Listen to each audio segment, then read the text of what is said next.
Michael জ্যাকসনও নন, আবার রানী এলিজাবেথও নন। তারপরেও জীবনের শেষ বেলায় লাখো মানুষের ভালোবাসায় সিক্ত হলেন জুবিন গার্গ।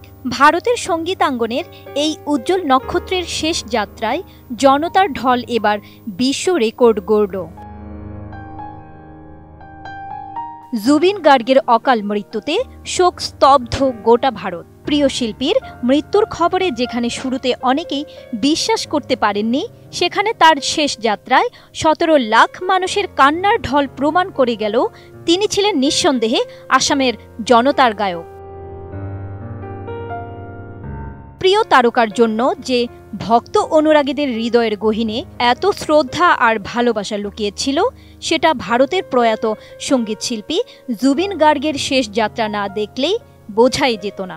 জুবিনের মৃত্যুর খবর প্রচারিত হওয়ার পর থেকে অনুরাগীরা প্রথমে বিশ্বাসই করতে চাননি। প্রিয় শিল্পী, প্রিয় মানুষ জুবিনের মরদেহ মাতৃভূমি আসামে পৌঁছার পর যাবতীয় অবিশ্বাস, ক্ষোভ, রাগ, ভালোবাসা সব পরিণত হয়েছে চোখের পানিতে।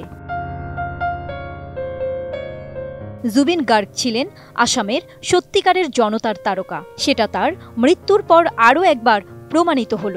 সম্প্রতি সিঙ্গাপুর সফরে গিয়ে দুর্ঘটনায় মৃত্যুবরণ করেন বলিউডের জনপ্রিয় এই গায়ক। ২৩ সেপ্টেম্বর এই তারকার শেষকৃত্য সম্পন্ন হয়েছে। ভারতীয় সংবাদ মাধ্যম হিন্দুস্তান টাইমসের এক প্রতিবেদনে বলা হয়েছে, এর আগে ২০ সেপ্টেম্বর এই শিল্পীর মরদেহ আসামে পৌঁছাতেই রাস্তায় জনতার ঢল নামে। শেষকৃত্যের দিনেও একই চিত্র। লাখো ভক্তের উপস্থিতিতে সম্পন্ন করা হয় তার শেষকৃত্য।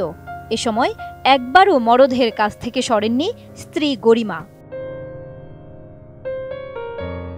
বসুন্ধরা টিস্যু, অশুদ্ধতার বিরুদ্ধে এক বিন্দুও ছাড় নয়। জুবিনের কোনো সন্তানাদি নেই, তাই অনেকের প্রশ্ন ছিল মুখাগ্নি কে করবেন। এবার সামাজিক মাধ্যমে ছড়িয়ে পড়া ভিডিও দিল তার উত্তর। সেখানে দেখা যায় চন্দন কাঠে সাজানো হয়েছিল অন্তিম শয্যা। নিথর গায়কের মুখে আগুন দেন ছোট বোন পামি বরঠাকুর। প্রতিবেদনে আরও বলা হয়, বিশ্বের মোট ৪ জন ব্যক্তির শেষ যাত্রায় এমন জনসমুদ্র দেখা গেছে। জুবিন তাদের মধ্যে অন্যতম। মৃত্যুর পর বিশ্ব রেকর্ড গড়লেন। তালিকায় সবার উপরে রয়েছেন মাইকেল জ্যাকসন, দ্বিতীয় নম্বরে রয়েছেন পোপ ফ্রান্সিস, ৩ নম্বরে ব্রিটেনের রানী এলিজাবেথ এবং ৪র্থ নম্বরে ভারতের জুবিন গার্গ। বিশ্বের সর্ববৃহৎ ৪র্থ জমায়েত হিসেবে নাম লেখালেন লিমকা বুকস অফ রেকর্ডে। তারা বলছেন, প্রিয় গায়ককে শেষ বিদায় জানাতে রাস্তায় নেমেছিল প্রায় ১৭ লাখ মানুষ। গত ২০ এবং ২১ সেপ্টেম্বর সিঙ্গাপুরের নর্থ ইস্ট ফেস্টিভ্যালে পারফর্ম করার কথা ছিল জুবিনের, কিন্তু তার আগে ১৯ তারিখ তিনি সুরের যাত্রা ছেড়ে চিরতরে বিদায় নিলেন। জানা গেছে, জুবিনের মৃগীরোগের সমস্যা ছিল।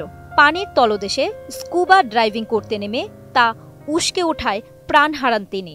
তবে আসল কারণ জানতে তদন্ত চালিয়ে যাওয়ার আশ্বাস দিয়েছেন আসামের মুখ্যমন্ত্রী। জান্নাতুন Nahar Jerry, desk report, ATN news.